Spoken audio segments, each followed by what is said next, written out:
I like a nice warm dish of baked mac and cheese. Not my family though, because they're a bunch of plebs who don't know what good food is, because, well, simply it's just not their thing.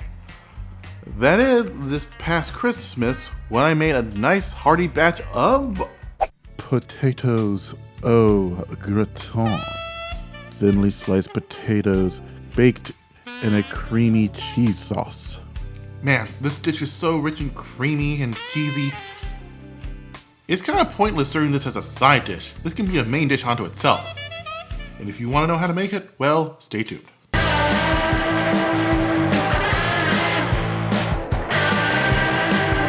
First things first, preheat the oven to 350 degrees. Are we your political allies despite bombing you into smithereens decades ago? The number you're looking for is 175 degrees Celsius. Okay, for this, you'll need about 5 to 6 russet potatoes depending on their size. Next, grab a potato peeler and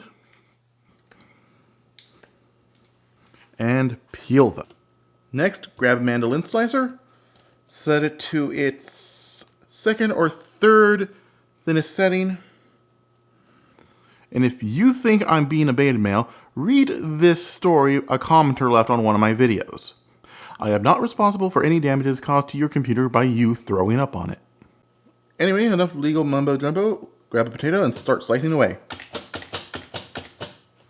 Okay, you want to be this size, like, about the same thickness of a coin. Alright, once the potatoes all sliced, transfer them to a bowl full of cold water. Oops, potatoes are beginning to brown. Better hurry this up. Once everything's in the bowl, give everything a nice toss. Separate all the layers of potato, because now it's time to make the best part of the dish, the sauce. So in a medium-sized sauce pot, let's put it over medium heat. And while that heats up, let's add 3 tablespoons of unsalted butter. And once that's mostly melted, let's add 3 tablespoons of flour, a teaspoon and a half of salt, half a teaspoon of freshly cracked black pepper, 1 teaspoon of paprika. What a coincidence, a teaspoon's all that's left in here. And 1/8 teaspoon cayenne pepper. Whisk everything together.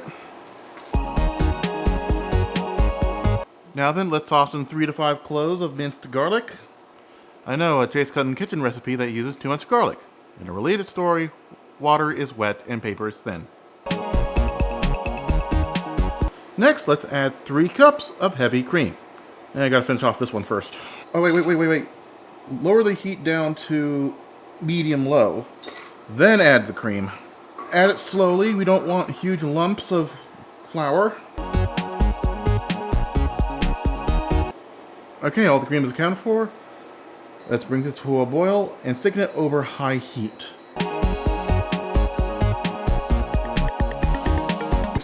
Alright, once the thing thickens up, let's drop the heat back down to medium. Now let's add our cheeses, starting with 5 ounces of our Gruyere cheese, 2 ounces of Parmesan cheese, and 6 ounces of cheddar cheese. Okay, let's go in for a taste test. A little extra sprinkling of salt, and just a little bit more cheddar. Perfect.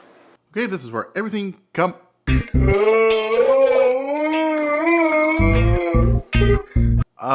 gets assembled. First thing we gotta do, layer our potatoes into an oven-proof casserole dish. And don't worry, the pattern layout don't need to be fancy. I'm CRJ, not Martha Stewart. And I hope to never be Martha Stewart. And, okay, once we have a nice 2-inch layer of potatoes, let's sprinkle on some thinly sliced onions. We're not looking for anything comprehensive, just like something like this. And let's also layer on some of our sauce. Now this next ingredient's optional, if you're okay with midness and complacency. Bacon. And for an extra depth of flavor, Let's sprinkle in some chives. Rinse and repeat. Oh, I'm out of potatoes, so I'll just dump the rest of this cheese sauce on here. And finally, let's cover the thing in aluminum foil. Is what I say if I had any aluminum foil, but I forgot to pick some up while I was at the store. So let's go with plan B. Just take a half sheet of aluminum baking pan and just use that as a lid. Okay, now this lopsided deliciousness is ready for the oven.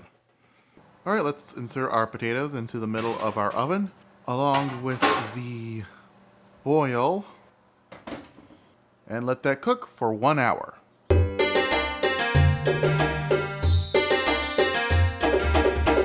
All right, after an hour, remove our lid and sprinkle the top with a generous amount of cheddar cheese. And once you do, put it back in the oven for a minute or two so the cheese can melt. All right, once the cheese is melted, serve it up and dig right in. And I think that's what I'm going to do because my mouth is watering and it's impossible for me to get any lines out. So I'm just going to end it right here. This has been Cuttin Kitchen. I'm CRJ, making cooking fun and meaning it this time. Thanks for watching. If you liked the video, smash the like button. If you really liked the video, become a subscriber and hit the bell notification icon. I upload every Friday. Don't forget to follow me on Twitter, Instagram, TikTok, and support me on Patreon. Boy, I sure hope the music's covering up the sound of the oven in the background.